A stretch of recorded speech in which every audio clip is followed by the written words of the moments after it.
جو گندم کی سچویشن ہے ملک کے اندر سٹاک کے حساب سے، اس کو دیکھتے ہوئے کابینہ نے آج 3 ملین جو میٹرک ٹن ہے اس کی گندم کی امپورٹ کی اجازت دی ہے، لیکن یہ صرف ایک خاص مدت کے لیے ہے۔ اس کے بعد انشاءاللہ 2018 میں جس طرح پاکستان مسلم لیگ نون کی حکومت ختم ہوئی تھی، میں یہ بتاتی چلوں اور آپ لوگوں کے لیے اس کو رپورٹ کرنا بہت امپورٹنٹ ہے کہ اس وقت پاکستان گندم کو ایکسپورٹ کر رہا تھا، اور انشاءاللہ جو اس وقت ویژن ہے وزیر اعظم شہباز شریف صاحب کا، انہوں نے ہدایت جاری کر دی ہے فوڈ سیکیورٹی کے منسٹر کو کہ فوری طور پر ایک ایسا پلان کہ جو اگلے چند ماہ کے اندر ایسی سچویشن ہو جائے اور جو اگلی کاشت کی قسط ہے اس کے اندر انسینٹو بیسڈ اپروچ کے ساتھ ہم گندم کی پیداوار میں نہ صرف اضافہ کریں بلکہ ہم اس سچویشن پر آ جائیں جو کہ 2018 میں ایکسپورٹ پاکستان کر رہا تھا۔ تو اس سلسلے میں بات ہوئی تفصیلی طور پر، اور پھر کچھ جو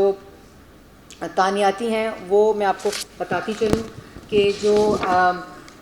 آرڈیننس فیکٹری بورڈ ہے اس کی اوپر محمد مسعود صاحب کو ڈائریکٹر تانیات کرنے کی منظوری دی ہے، industrial and commercial relation ships, اور بطور ممبر بورڈ تانیاتی کی منظوری دی گئی ہے محمد مسعود صاحب کو۔ اس کے علاوہ ریٹائرڈ ایڈمرل سلمان الیاس صاحب جو ہیں ان کو ایم ڈی شپ یارڈ انجینئرنگ ورکس کا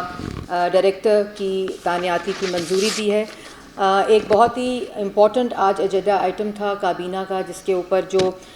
پاسپورٹس ہیں، جو 1947 پاسپورٹ ایکٹ کے تحت ایک سے زیادہ غیر ملکی پاسپورٹ جن کے پاس بھی ہے ان کو منسوخ کرنے کی منظوری دی ہے، اور نہ صرف یہ منظوری کہ ان کو منسوخ کیا جائے بلکہ آئندہ اس کو کیسے روکا جائے اس کے اوپر بھی ایک کمپلیٹ حکمت عملی جامعہ بنانے کی ہدایت دی ہے، جو چند ہی دنوں میں فائنل ہو کر بتا دی جائے گی۔ اور آخری تاریخ یہ جو 2 پاسپورٹس ہیں اس کی منسوخی کی آخری تاریخ 31 دسمبر 2022 مقرر کی گئی ہے۔ تب تک جو جتنا جو پروسیجرل اور ایڈمنسٹریٹو کام ہے اس کو مکمل کرنے کی ہدایت کی گئی۔